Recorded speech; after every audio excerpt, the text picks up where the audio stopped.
Hey guys, in this video, I'm going to give a brief lecture on radio wave propagation. As we move along, I'll be covering the basics of radio waves, propagation mechanism, types of wave propagation, and limitations to wave propagation. To begin with, what are radio waves? So radio waves, in most simplest words, are a type of the electromagnetic radiation which are best known for their use in communication technologies. In the image I've shown here, you can see that radio wave is just a part of the whole of the electromagnetic spectrum. Its wavelength and the frequency ranges are being specified here. They have the properties similar to those of the electromagnetic waves. And talking about the generation of these waves, they can be either generated naturally by lightning phenomena or astronomical objects, or artificially by transmitters. Now, what makes these radio waves so important is their applications in the television and radio broadcasting, the fixed and the mobile communication, the radar navigation system, and so on. Remember, the radio waves are affected by various phenomena which are given here. I'm going to see these in a bit detail at the end of the session.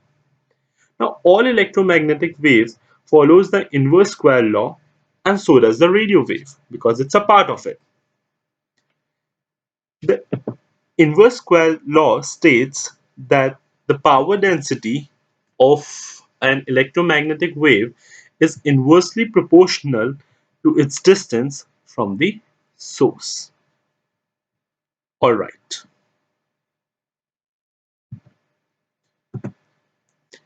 Now, talking about propagation of the radio waves, we see the mechanism that it follows.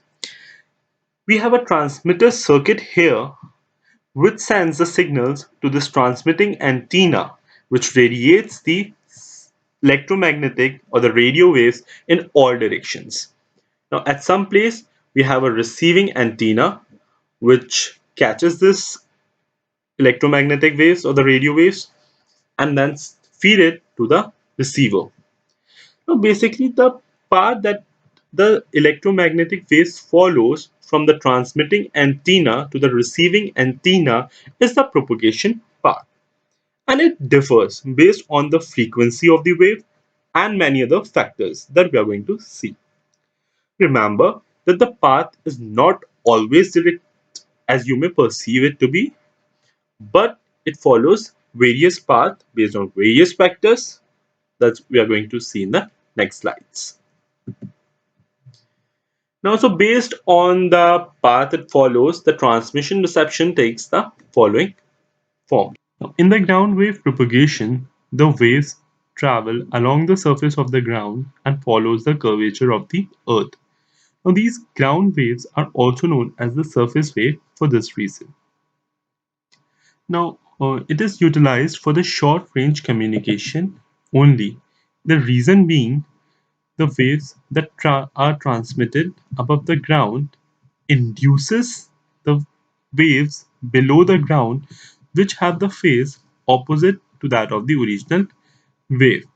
Now these induced waves attenuates the waves above the ground, and hence the larger the distance, the less would be the signal strength due to the attenuation by these induced waves.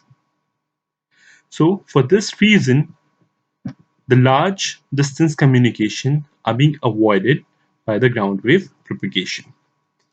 Ground wave propagation is highly unsuitable for the long ranges communication. Also, it is unsuitable for the high frequency waves because the wave it generates under the ground is going to have more number of cycles because of the short wavelength, and hence the attenuation would be very high. So the signal that will be received at the receiver will be much deteriorated. Talking about the advantage of the ground wave propagation, the large wavelength signals bend around the obstructions more efficiently. So the reason being is that refraction phenomena happens more efficiently in case of the large wavelength signals. And here are some applications of the ground wave propagation which you can go through. Now, in the line of sight communication, the radio waves are directly propagated from the transmitting antenna to the receiving antenna. The necessary condition for this type of propagation method is that both the transmitting antenna and the receiving antenna should be visible to each other or in the line of sight of each other. Now, this is probably the most common of the radio propagation modes at the higher frequencies. This method is generally used for the long distance communication. Now, since it is being used by the high frequency waves, so if any obstructions comes in between the transmitting and the receiving antenna, then the waves are not being able to pass through it. Also, if any buildings or mountains or any other objects come in between these antennas, the transmission fails. Now, this is the method which is commonly used by the cell phones, walkie-talkies, wireless networks, radar, etc. Now, you should not confuse this line of sight propagation method with the ground wave propagation, because in the ground wave propagation, it is necessary that the waves to be traveled along the surface of the earth. But in here, there is no such necessary condition. The only condition is that it should directly be transmitted from the transmitter to the receiver.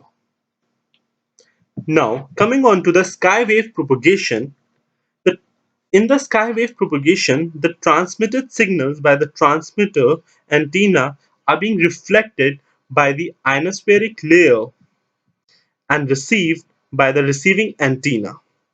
Now, this is also known as the ionospheric wave propagation. Now, in this method of propagation, the electromagnetic waves that are being used ranges from a frequency of few megahertz to a 30 to 40 megahertz. Now remember that ionosphere is further divided into many layers based on the level of their ionization. So the waves that is being transmitted from the transmitter, if is of lower frequency, then it gets reflected by the lower layers. And if the frequency gets higher, it gets reflected from the higher layers. Now, this property of the ionosphere is used for the long distance transmission of the waves without much attenuation and loss of signal strength. Now, here are the few terms given, like critical frequency, which is defined for a given layer as the highest frequency of wave that will be returned to the earth by that layer having been beamed normally at it. The formula is given here. Now, the maximum usable frequency, which is defined as the highest frequency at which it is reflected by the ionospheric layer at the angle of incidence other than the normal incidence. The figure is shown here, and the skip distance. You can go through the formula and the figure given here.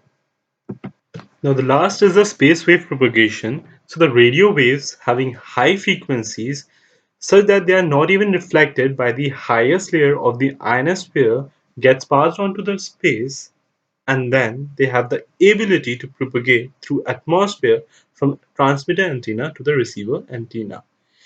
Sometimes they are reflected from Earth's surface to the troposphere surface of Earth. So it is also called as the tropospherical wave propagation. Here, I have given the applications of the skywave propagation and the space wave propagation.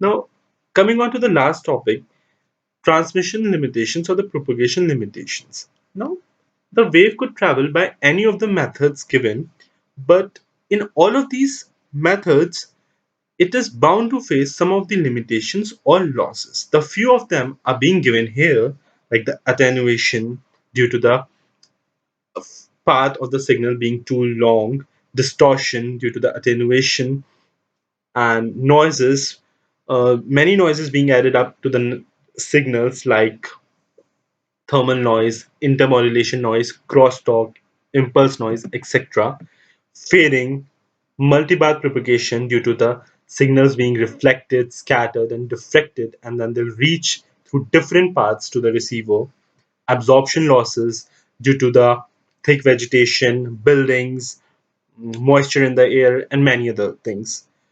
Even the terrain has an effect on the signal or wave propagation. Now, that'll be it for this lecture. Thank you.